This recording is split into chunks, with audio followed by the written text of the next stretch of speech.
أعوذ بالله من الشيطان الرجيم. بسم الله الرحمن الرحيم. يا أيها الذين آمنوا اجتنبوا كثيرا من الظن إن بعد الظن إثم ولا تجسسوا ولا يغتب بعضكم بعضا أيحب أحدكم أن يأكل لحم أخيه ميتا فكرهتموه واتقوا الله إن الله تواب رحيم. اے ایمان والو، تم بہت زیادہ بدگمانی کرنے سے بچو، اس لیے کہ بعض بدگمانیاں گناہ ہوتی ہیں، اور ایک دوسرے کی ٹوہ میں نہ پڑو اور نہ ایک دوسرے کی غیبت کرو۔ کیا تم میں سے کوئی اس بات کو پسند کرے گا کہ اپنے مرے ہوئے بھائی کا گوشت کھائے؟ اور اللہ سے ڈرو، اللہ تعالیٰ توبہ کو قبول کرنے والا اور رحم کرنے والا ہے۔ سورہ الحجرات کی 13 نمبر آیت ہے، جس میں اللہ نے ایمان والوں کی تربیت کی کہ کسی سماج اور معاشرے میں کیسے زندگی گزاری جاتی ہے۔ پہلی چیز، بدگمانی سے بچو۔ گمان کیا ہے؟ کسی کے بارے میں رائے قائم کرنا۔ گمان دو طرح کا ہوتا ہے، ایک اچھا گمان، ایک برا گمان۔ تو کسی کے بارے میں اچھا گمان جسے کہا جاتا ہے حسن ظن، برا گمان جسے بد ظنی یا سوء ظن کہا جاتا ہے۔ تو حسن ظن رکھنا چاہیے۔ جیسے کسی نے کوئی فیصلہ کیا تو ہم اس مزاج کے ہو گئے کہ ہمیشہ اس کا منفی اور مائنس پوائنٹ تلاش کرتے، خامیاں تلاش کرتے، اچھائیاں نہیں تلاش کرتے۔ خامیاں تلاش کرتے کرتے خود خامیوں میں پڑ جاتے ہیں۔ اس لیے ہمیشہ حسن ظن رکھنا چاہیے۔ کسی کے بارے میں آدمی یہ کیوں نہیں سوچتا کہ فلاں تہجد گزار ہوگا، فلاں جو ہے 10 دن میں قرآن ختم کرتا ہوگا، فلاں صبح و شام کے اذکار یا اوراد ضرور پڑھتا ہوگا، فلاں آدمی لین دین کا پکا سچا ہوگا۔ حسن ظن رکھنے کی گنجائش ہے، بلکہ رکھنا چاہیے۔ بعض حدیثوں میں کہ جب کسی بھائی سے کوئی غلطی بھی دیکھ لو تو اس کے لیے عذر تلاش کرو، ہو سکتا ہے کوئی مجبوری رہی ہو۔ تو حسن ظن رکھنے کا حکم ہے۔ سوء ظنی، بدگمانی، یہ حرام ہے، اور اس سے سماج اور معاشرے میں بیماریاں پھیلتی ہیں۔ کون سی بیماری؟ دشمنی سب سے بڑی بیماری ہے، عداوت بیماری ہے۔ کسی بھی جگہ جب بدگمانی پھیل جاتی ہے تو اس بدگمانی ہے کیا؟ آپ نے تحقیق نہیں کیا، بس کسی کے بارے میں اپنے سے رائے قائم کر لیا، اب تو اس میں شیطان کا دخل ہوگا ہی۔ اسی لیے تحقیق کرنے کا حکم دیا گیا، تو کہا کہ ان بعد الظن اثم، بہت ساری بدگمانیاں گناہ کا کام ہے۔ اب آدمی جب گناہ میں ایسے ہی پڑ گیا، کہیں کہیں بدگمانی سے بچنے کا ازالہ بھی کیا گیا ہے۔ انسان جب سماج میں رہتا ہے تو کوشش کرے کہ کسی کو بدگمانی کا موقع نہ ملے۔ مثلا اللہ کے رسول صلی اللہ علیہ وسلم اعتکاف میں تھے، ازواج مطہرات میں سے آپ کی بیوی حضرت ام سلمہ یا صفیہ رضی اللہ عنہ ملنے آئیں۔ جب مل کر کے جانے لگی تو آپ نے کہا چلو میں گھر تک پہنچا دیتا ہوں۔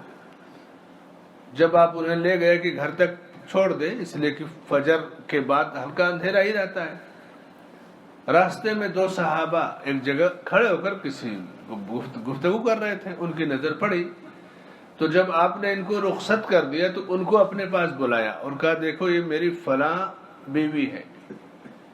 تو ان لوگوں نے کہا اللہ کے نبی، آپ اللہ کے رسول ہیں، آپ کے بارے میں ہم کیا گمان کر سکتے ہیں، کیا سوچ سکتے ہیں؟ تو آپ صلی اللہ علیہ وسلم نے کہا نہیں، شیطان دلوں میں وسوسے ڈال سکتا ہے، تو بدگمانی کی گنجائش نہیں۔ کہیں اگر بدگمانی کے حالات ہوں تو آدمی خود اس کے ازالے کے لیے پہل کر دے تاکہ غلط سوچ یا برا گمان نہ پیدا ہو اور کوئی گناہ میں نہ پڑے۔ اللہ کے رسول صلی اللہ علیہ وسلم فرمایا کرتے تھے کہ سنو، تم میرے پاس جب آؤ تو کسی کی خبر مت لاؤ، فلاں ایسا ہے فلاں ویسا ہے۔ لا یخبرنی احد عن احد شیئا، کیوں ایسا کہا؟ فإنی احب ان اخرج الیکم وانا سلیم الصدر، میں چاہتا ہوں کہ دنیا سے جاؤں تو میرا دل سب کے لیے صاف رہے۔ دل میں میل کچیل کیسے آتا ہے؟ جب کسی کے بارے میں بدگمانی ہوگی، تحقیق آدمی نہیں کرے گا تو وہ میل رہ جائے گا، دوسرے سے بتائے گا، تیسرے سے، چوتھے سے۔ آج صورتحال ہماری جو بگڑتی جا رہی ہے وہ بدگمانی کی وجہ سے۔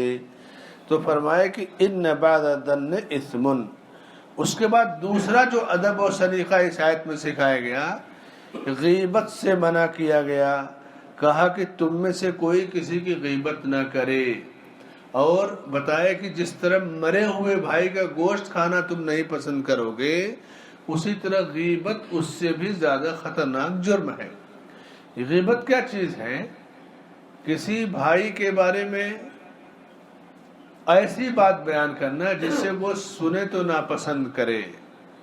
صحابہ نے پوچھا اگر وہ برائیاں اس کے اندر ہیں اور ہم اسے بیان کرتے ہیں تو آپ نے کہا یہی غیبت ہے، اور اگر وہ برائیاں نہیں ہیں جو تم بیان کرتے ہو تو یہ بہتان اور الزام تراشی ہے۔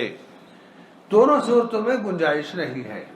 ٹھیک ہے، ہوگی خامی برائی، آپ کو کیا پڑی ہے چند لوگوں میں اس کو لطف لے کر کے تبصرہ کرنے کی؟ یہ بیماری عام ہے سماج کے اندر۔ اور مرے ہوئے بھائی کا گوشت جب آدمی کھائے گا، اس کا ضمیر مردہ ہوگا، دل مردہ ہوگا، ایمان اس کا اسے لطف نہیں دے گا، زندگی اس کی خود مردار کی طرح گزرے گی۔ مردار کھانے والا مردار ہی کی طرح رہے گا۔ ایمان کی رونق، ایمان کی حرارت کہاں سے آئے گی؟ ہماری زبان تو مرے ہوئے بھائی کا گوشت کھانے کا کام کر رہی ہے۔ تو فرمایا کہ غیبت سے بھی منع کیا۔ کسی شخص کے اندر ایسی برائی ہو جس برائی سے سماج کا دینی نقصان ہو، جیسے کسی عالم نے سنت کے خلاف کوئی بات کی، بدعت کو پھیلایا، تو اس کی بدعت کو واضح کیا جائے، یہ غیبت نہیں ہے، یہ امانت ہے اللہ کے دین کے ساتھ، نبی کی سنت کے ساتھ۔ بعض لوگ کہیں گے ارے کسی کو برا بھلا کرنے کیا ضرورت ہے، آپ اپنی بات کہیے۔ کسی شخص کو برا نہیں کہنا ہے، لیکن کسی نے اگر گمراہی پھیلا دی ہے تو اس گمراہی کو جب نہیں بتائیں گے کہ سنت کا یہ مقابلہ ہے، دین کے مقابلے میں یہ چیز آئی ہے، تو پھر لوگ کیسے صحیح دین کو جانیں گے؟ تو دین کی نشر و اشاعت میں جھوٹے واقعات، جھوٹی حدیثیں جن لوگوں نے گڑھا، جھوٹی باتیں بتایا، ان کی وضاحت کرنا یہ غیبت نہیں بلکہ یہ دین کا دفاع ہے۔ غیبت کے سلسلے میں یہ بھی غیبت نہیں، جیسے کسی نے آپ سے کوئی مشورہ لیا کسی سے رشتے ناطے کے بارے میں، تو اب اس کے اندر کوئی عیب اگر ہے تو آپ وہاں پر بیان کر سکتے، وہ غیبت نہیں ہے، وہ امانت ہے۔ المستشار مؤتمن، کسی سے کہ بھائی میں فلاں کے ساتھ پارٹنرشپ میں کام کرتا ہوں، کرنا چاہتا ہوں، آپ کے اس کے ساتھ تجربہ ہے دھوکے کا یا امانت دار نہ ہونے کا، تو آپ وہاں بیان کر سکتے۔ کہاں؟ جہاں آپ سے پوچھا جائے۔ اللہ کے نبی صلی اللہ علیہ وسلم کے پاس بعض صحابیات کے واقعے ہیں کہ حضرت اسامہ بن زید، حضرت معاویہ اور فلاں فلاں کو نکاح کا پیغام دیا، تو آپ صلی اللہ علیہ وسلم نے وضاحت کی کہ فلاں کے پاس مال نہیں ہے، فلاں سخت ہے، اور اس کے بعد اسامہ بن زید سے نکاح کر لو۔ جیسے 3 کا آپشن آیا تو تینوں میں جو مناسب تھے نبی کی نگاہ میں ان کی طرف اشارہ کر دیا۔ تو یہ غیبت نہیں ہے، یا کسی کو کاٹنا نہیں ہے، بلکہ مشورہ جب کوئی طلب کرے تو امانت داری یہ ہے کہ صحیح مشورہ دیا جائے۔ وَلَا يَغْتَبْ بَعْضُكُمْ بَعْضًا، چونکہ یہ دونوں کام گناہ ہیں، بدگمانی کے یا اسی طرح سے غیبت کے کام گناہ ہیں، تو اللہ نے کہا کہ وَاتَّقُوا اللَّهَ، اب ظاہر سی بات ہے کہ ڈنڈا لے کر کسی کو غیبت سے آپ نہیں روک سکتے، قانون بنا کر کے کسی کو غیبت سے نہیں روک سکتے۔ غیبت سے کیسے روکیں گے؟ بدگمانی سے کیسے روکیں گے؟ اللہ کا تقوی جب دلوں میں ہوگا، اللہ کا خوف دلوں میں ہوگا کہ ایک وقت آئے گا کہ میری زبان بند کر دی جائے گی، تالے لگا دیے جائیں گے، میرے ہاتھ پیر گواہی دیں گے۔ اليوم نختم على افواہہم وتکلمنا ایدیہم وتشہد ارجلہم بما كانوا یکسبون۔